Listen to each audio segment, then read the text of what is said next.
At exactly 3:17 p.m., my phone buzzed with a notification I never expected on my own land. A neighbor's voice crackled through a dispatcher's speaker, demanding that deputies remove me from my ranch immediately. She sounded confident, offended, certain the law would bend for her son's convenience. What she didn't know was that this single call would expose everything she assumed about power, ownership, and who truly answers when 911 is dialed. I was standing by the fence line, dust on my boots, paperwork tucked under my arm, when the first patrol car appeared at the gate. The woman marched behind it, phone still in hand, pointing toward me as if I were a trespasser. She explained loudly that her son needed the land, that I was refusing to cooperate, and that authorities should handle it. Neighbors slowed their trucks, curiosity spreading like wildfire. I didn't argue. I didn't raise my voice. I greeted the deputies politely and listened while she repeated her story, embellishing each sentence. Years of experience had taught me something simple. When people believe entitlement equals authority, they talk themselves into mistakes. All I had to do was let the process unfold. The deputies asked for identification. I handed it over calmly, watching the woman's expression shift from confidence to irritation. She whispered to her son, assuring him this would be over soon. She had no doubt the uniform would work in her favor. After all, she had called first. She had demanded action. In her world, that was how outcomes were decided. As the radio crackled, one deputy's posture changed. He read my name twice, then looked up slowly. The woman noticed the pause and frowned, sensing the ground move beneath her certainty. I could feel the moment approaching, the quiet turn where noise loses its power. This was no confrontation. It was a revelation waiting to surface. What happened next didn't involve shouting, threats, or dramatic gestures. It involved procedure, respect, and a truth that couldn't be talked over. In the next moments, the call meant to remove me would reverse direction entirely. The ranch, the authority, and the law itself would fall into sharp focus, and the woman who dialed 911 would learn exactly who she had summoned. That lesson didn't arrive loudly, but it arrived clearly, etched into the silence that followed. People watching would later argue about fairness, but no one could argue about facts. Land records, badges, and responsibilities align whether anyone likes it or not. When assumptions collide with reality, reality wins every time. This story isn't about ego or embarrassment. It's about how quickly confidence collapses when it's built on entitlement instead of truth. And the moment of realization always arrives faster than anyone expects under pressure alone. The deputy cleared his throat and handed my identification back, his tone noticeably different now. He asked me to confirm my address, then glanced toward the ranch gate, already knowing the answer. I confirmed calmly. This land wasn't borrowed, rented, or disputed. It had been in my name for years, recorded, surveyed, and protected under the same laws the woman believed she was invoking against me. She interrupted immediately, insisting there must be a mistake. Her son stepped forward, voice raised, explaining that he had plans for the property and that I was being difficult. The deputies listened, but their attention had shifted. They weren't weighing stories anymore. They were verifying facts. One of them stepped aside to make a call. The radio chatter grew quieter, more deliberate. I watched the woman's confidence crack in small ways. Her arms uncrossed. Her voice lost rhythm. She kept repeating herself, as if volume could replace evidence. It couldn't. The deputy returned and asked me a simple question. "Sir, do you want us to proceed formally?" I paused before answering. Not because I was unsure, but because moments like this define how power is used. I said I wanted everything documented, nothing more. No one needed to be removed. The truth would handle itself. That answer confused her more than anger ever could. She expected resistance, pleading, or fear.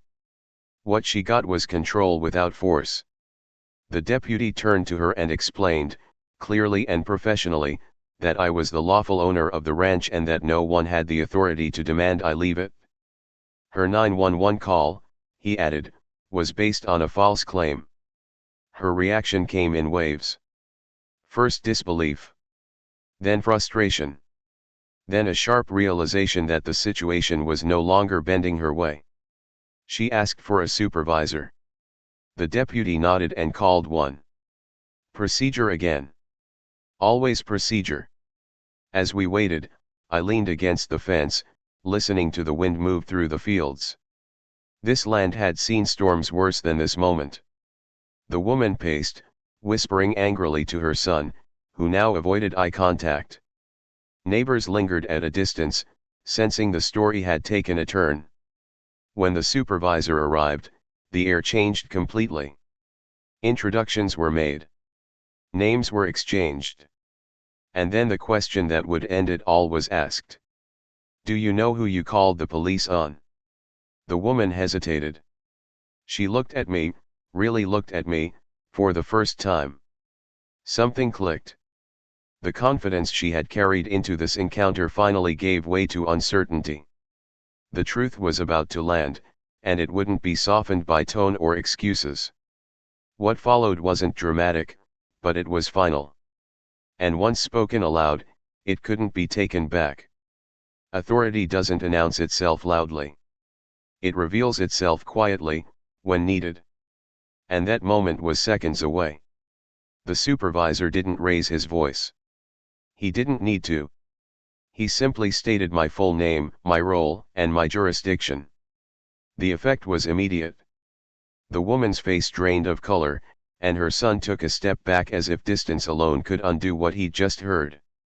In that quiet pause, everything she believed about power collapsed at once. She stammered, insisting she hadn't known, that she thought I was just a ranch hand who wouldn't cooperate.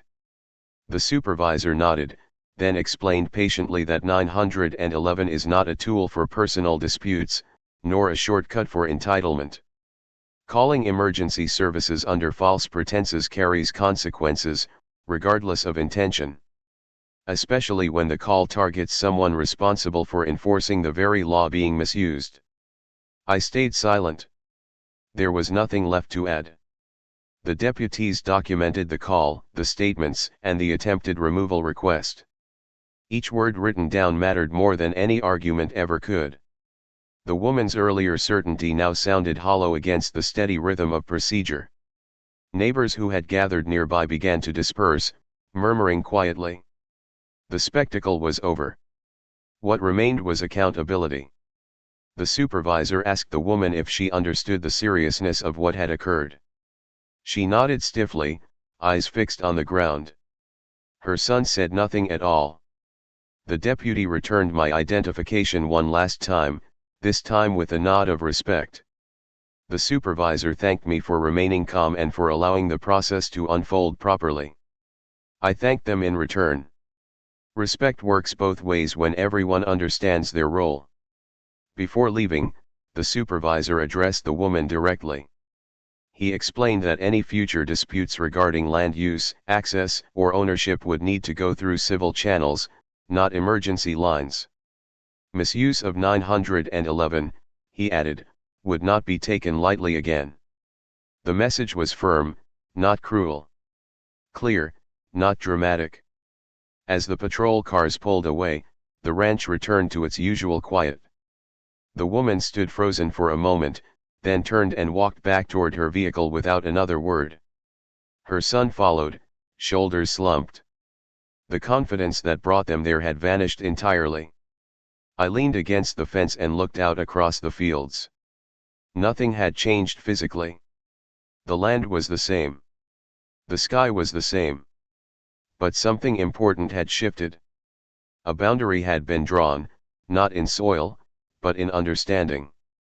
This wasn't about embarrassment or winning. It was about a lesson that reaches far beyond one ranch or one call. Authority is not something you summon on demand. It is something defined by responsibility, law, and restraint. When those lines are crossed, the system responds, quietly and firmly. The call that was meant to remove me had done the opposite.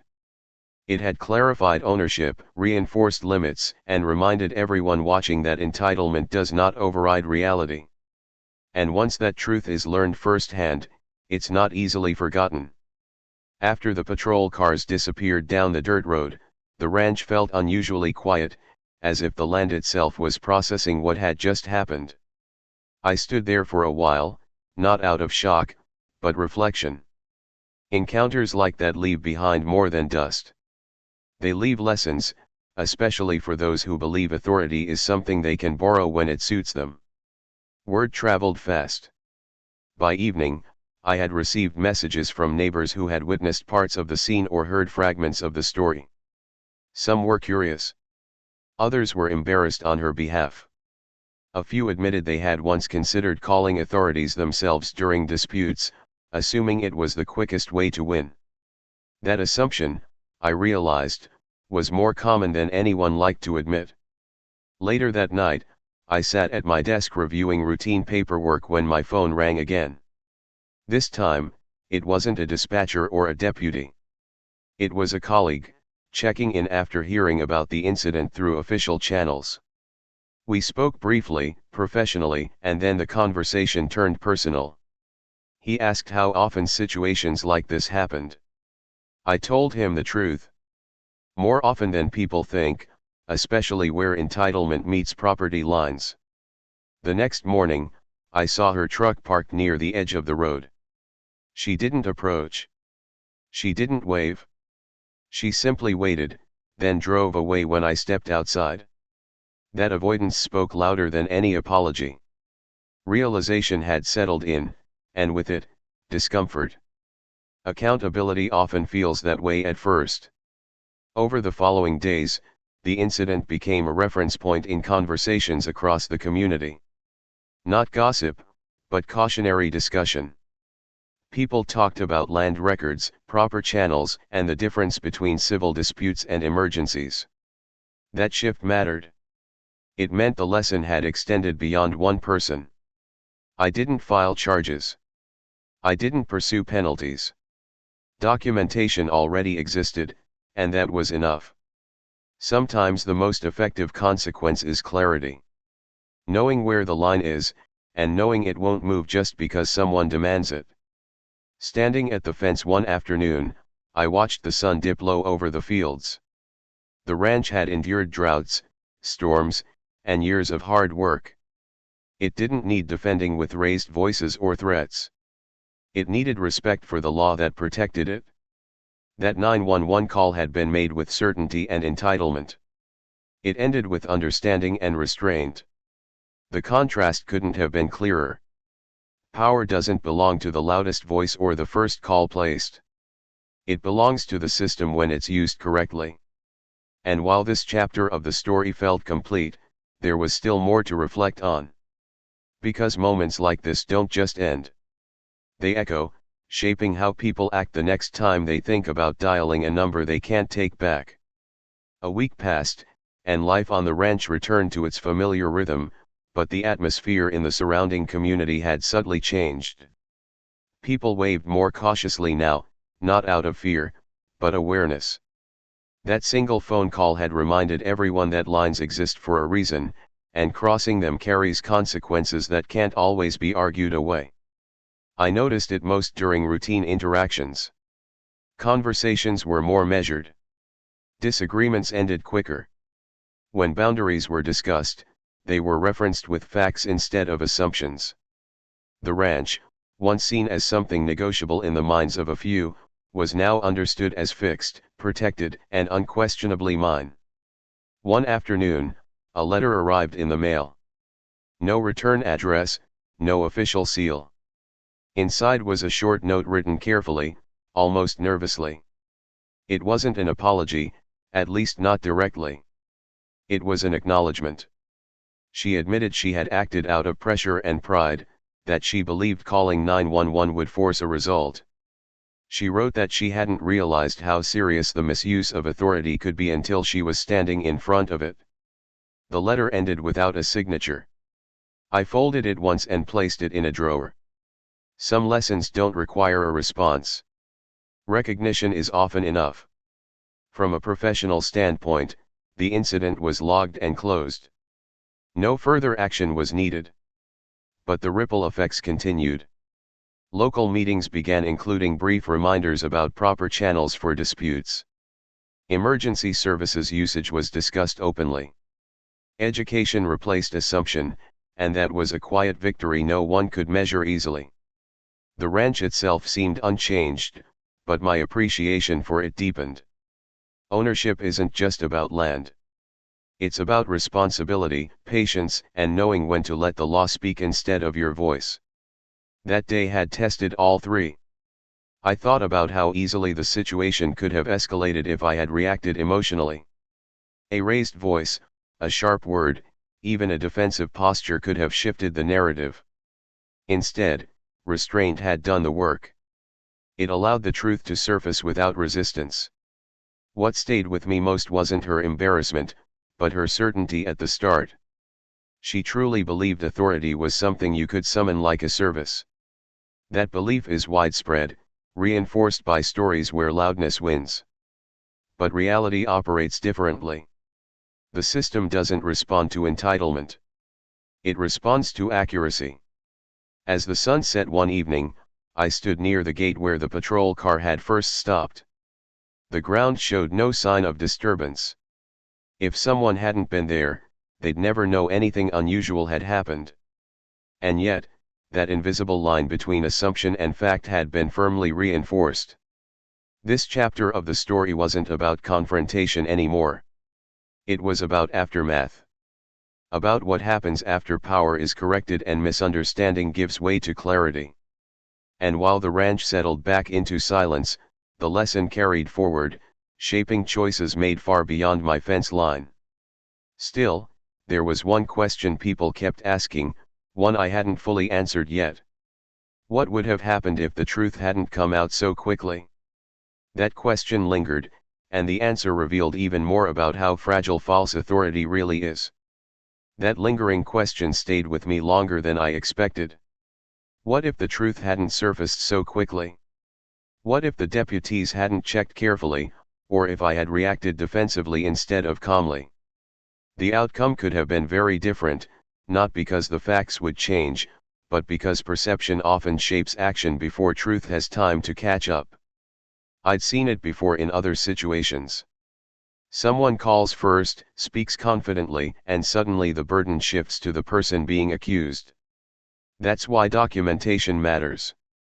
That's why restraint matters. The law moves slower than emotion, but when it arrives with permanence. That day on the ranch had reinforced that lesson in a way no training ever could. A few days later, I was invited to speak at a small community meeting, informal and voluntary. The topic wasn't my ranch or the woman who made the call. It was about understanding boundaries, rights, and responsibilities. People wanted clarity, not drama. They wanted to know how easily things could go wrong, and how to prevent it.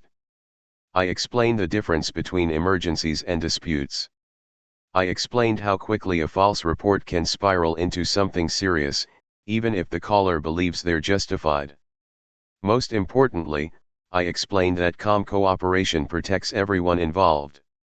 Authority isn't diminished by patience. It's strengthened by it. As I spoke, I noticed heads nodding, expressions shifting from defensiveness to reflection. Many people admitted they had never thought about how intimidating a police response can feel when you're on the receiving end, even if you've done nothing wrong. That awareness alone made the conversation worthwhile. After the meeting, a younger neighbor approached me quietly. He said he'd always assumed ownership was negotiable if you argued hard enough. He thanked me for showing him that the law isn't about who pushes harder, but who's right. That comment stayed with me longer than any official report. Back at the ranch, life continued steadily. Fences were repaired. Animals were tended. The land didn't care about titles or misunderstandings. It responded only to consistency and care. That simplicity was grounding after the complexity of human conflict. The incident had also changed how I viewed my role. Being the sheriff wasn't about authority in moments of crisis alone. It was about modeling behavior before those moments happen. Showing that calm, lawful responses aren't weakness, but strength. Looking out across the fields one evening, I realized something else. The woman who made that call would probably think twice before ever using 911 as leverage again. Not because she was afraid, but because she understood now. Understanding is far more effective than punishment. This story was never about proving who I was. It was about proving how the system should work when everyone respects it. And as the sun dipped below the horizon, I knew there were still pieces of this story left to tell, lessons that extended beyond one call, one ranch, and one moment of mistaken certainty. As weeks passed, the incident slowly transformed from a moment of tension into a quiet reference point for the entire area. People no longer spoke about it with excitement or shock, but with reflection. It became a reminder shared in conversations about property, authority, and responsibility. Not as gossip, but as guidance. I noticed changes in how disputes were handled. Neighbors started talking first instead of escalating. Small disagreements that once might have turned into official complaints now ended with conversations at fence lines or over coffee. The law hadn't changed, but understanding had. And understanding has a way of reshaping behavior without force. From my side, I stayed deliberately low-key. I didn't bring up the incident unless asked. Power doesn't need to be repeated to be real. In fact, repeating it too often weakens it. The ranch remained open, calm, and unchanged. That consistency mattered. It showed that nothing extraordinary was required to protect what was already lawful. One afternoon, I ran into her at a local supply store. The encounter was brief and awkward. She nodded, hesitated, then quietly said hello. There was no defensiveness in her voice this time, only restraint. I returned the greeting politely and moved on. That small moment said more than any apology ever could. Growth rarely announces itself. Later, a colleague asked if I regretted not pressing charges or making an example of her. I didn't. Consequences aren't always measured in fines or records. Sometimes they're measured in changed behavior, in hesitation before repeating a mistake, in respect that wasn't there before. Those outcomes last longer. I also reflected on how easily roles can be misunderstood. To her, I had looked like an obstacle. To the system, I was a responsibility holder. That gap between perception and reality is where most conflicts begin. Closing it requires patience, not aggression. The ranch itself became a symbol in a way I hadn't expected. Not of power, but of boundaries done right. People asked questions about land records, easements, and proper channels. Curiosity replaced assumption. That shift was subtle, but it mattered. One evening, while repairing a section of fence, I thought back to the exact moment the supervisor had spoken my role aloud. That was when everything changed. Not because of fear, but because clarity entered the situation. Clarity has a way of ending arguments instantly.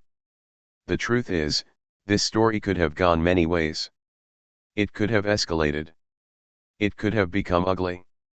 It didn't because restraint held the line until facts took over. That balance is fragile, but when it works completely. As the seasons began to change, the ranch carried on, steady and grounded. And while most people had moved on, the lesson remained quietly embedded in the community. Authority isn't something you demand. It's something that reveals itself when tested. There was still one final layer to this story, one reflection that tied everything together. And that reflection would bring it to a close.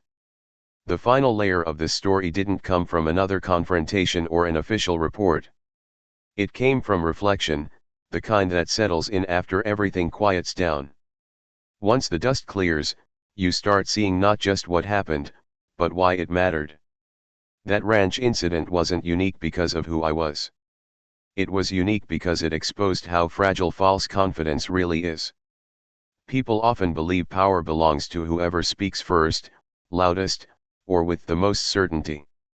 That belief fuels unnecessary escalation everywhere, from neighborhoods to institutions. What happened that day challenged that idea in a very public, undeniable way. It showed that the system isn't designed to reward entitlement. It's designed to respond to facts. I replayed the moment she dialed 911 in my mind more than once. Not to judge her, but to understand the mindset behind it. She wasn't acting out of malice. She was acting out of assumption. She assumed the law would side with urgency over accuracy.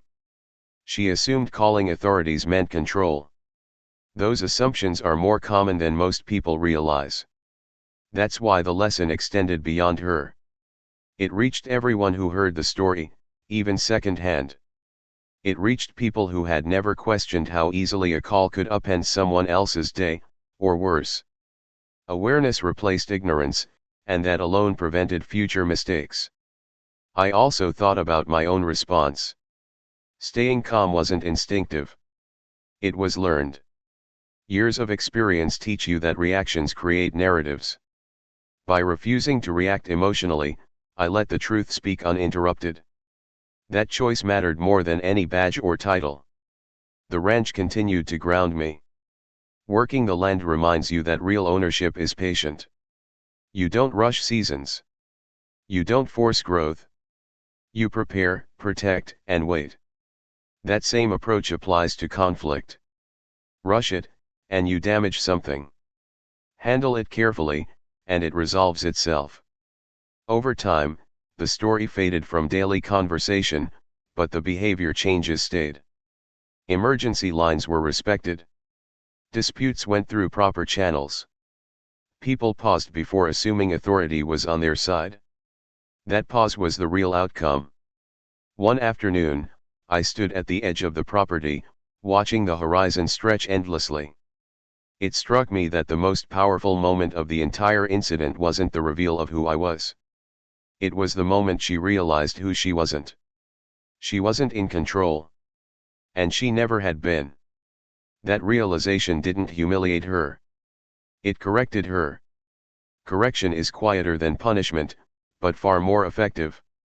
It teaches without destroying. It adjusts behavior without leaving resentment behind. This chapter of the story wasn't about closure in the traditional sense. It was about understanding. About recognizing how easily lines can be crossed when assumptions replace facts. And about how quickly those lines can be restored when someone is willing to stand calmly on the right side of them. There was only one chapter left, one final thought that would bring everything together. Because every story like this ends not with a twist, but with a truth worth remembering. The truth that closes the story is simple, but it carries weight far beyond one phone call or one piece of land. Power is not something you borrow in a moment of frustration. It's not something you summon with confidence or volume. Real power is quiet, grounded, and tied to responsibility. That day on the ranch proved it in the clearest way possible. When she dialed 911, she believed the system would act on her demand alone. She believed urgency would override verification. What she learned instead is something many people never do until it's too late. The system only works when it's respected, and it corrects those who try to bend it for personal gain. I didn't win that day because of who I was. I won because I didn't try to win at all. I let the law function exactly as it was designed to. No shortcuts. No intimidation. No emotional escalation. Just facts, documentation, and patience. That combination is far more powerful than anger ever could be. The ranch still stands exactly where it always has. Fences hold their lines. Gates open and close as they should. Life goes on quietly. But the understanding around it has changed. People are more careful now, more informed. They know that authority isn't automatic just because you demand it. It has to be earned, justified, and applied correctly. I often think about how easily the story could have turned into something else. A shouting match. A standoff. A misunderstanding that spiraled out of control. It didn't because someone chose restraint over reaction. That choice made all the difference. If there's one lesson worth taking from this, it's this. Never assume the law is on your side simply because you feel wronged. Feelings don't determine legality. Facts do. And facts don't change based on who speaks first. For those watching or listening to this story, remember that emergencies are not tools. Authority is not a weapon. And entitlement is not a substitute for truth. When you cross those lines, the system doesn't collapse. It corrects. She learned that lesson in real time, in front of witnesses, without anyone raising their voice. And that lesson stayed with her long after the patrol cars left. Quiet corrections have a way of lasting longer than loud punishments. This story didn't end with an arrest, a fine, or a dramatic confrontation. It ended with understanding. With boundaries reinforced. With respect restored where it had been missing. That's a far stronger ending than most people expect. So the next time someone thinks about dialing a number to force an outcome, I hope they remember this. The law doesn't belong to the loudest voice. It belongs to the truth. And the truth, when given space, always finds its way to the surface.